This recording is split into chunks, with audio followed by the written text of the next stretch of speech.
Ambition to me is about, it's that spark, isn't it, that kind of gets you up in the morning, that makes you want to come and do something extraordinary. Hey, my name's Jazz. I'm a department manager for the international team.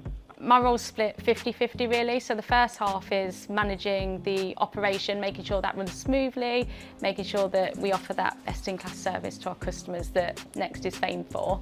The second half, and arguably the most important part for me, is the people management side, and that's really about motivating and developing my team members. So the definition of ambition is really, it's that drive to do or achieve something. It's that thing that kind of gets you out of bed in the morning and really pushes you to do something great. It's not just about the big wins, about, you know, getting the next job role or, you know, moving on up. It's about those little day-to-day wins, about what you can do better each day.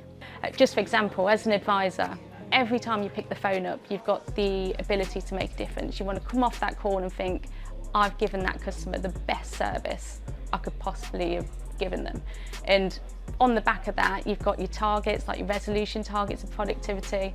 You know, it's definitely all about those little wins. Ambition is incredibly important to me. It's the thing that makes you put yourself out of your comfort zone. It's the thing that makes you not afraid to fail, and if you do fail, to learn from those failures. And I think that's the only way as a person you can grow. Ambition for each of us looks completely different. You know, you've got the people who want to move up, they want to move through the roles, they want to progress in that way, and you've got people that are really passionate, that want to come in and bring the passion to that role. You've got people who are persistent. I think that's a form of ambition as well. You know, people who look at failure and they say, right, what can I learn from that failure and how can I grow myself?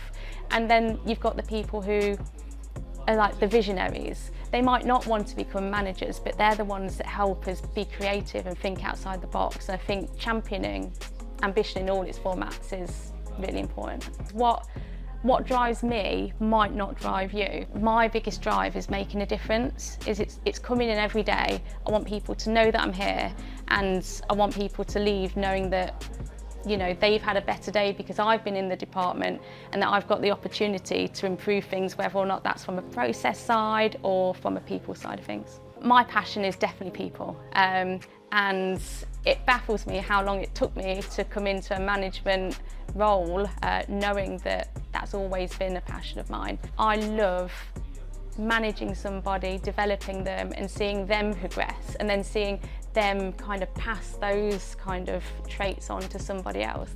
There's no better reward than that. I came in as a AIT advisor. I think it was the 18th of August, so I'm coming up to my 4-year anniversary now. Before then I'd worked for myself for 6 years, so it was a strange transition really, but Next has really kind of developed me into the person I am today. I hadn't been an advisor very long, and my manager suggested that I go for the management development programme, and I got it. I was only in the programme for a couple of months and I was given a team manager role, so talk about being pushed in at the deep end. But that worked perfectly for me, and I realised from that moment on that managing people was something that I really wanted to pursue as a career. My ambition to manage people certainly has kind of developed since I've been with Next, but I think that ambition's always been there. Before Next, I ran my own company, and even before then, when I was younger, I played football for years, and I don't think you can play football without being ambitious and wanting to win. The way that Next has helped me bring that ambition to life, I think, is, again, very much built into our culture.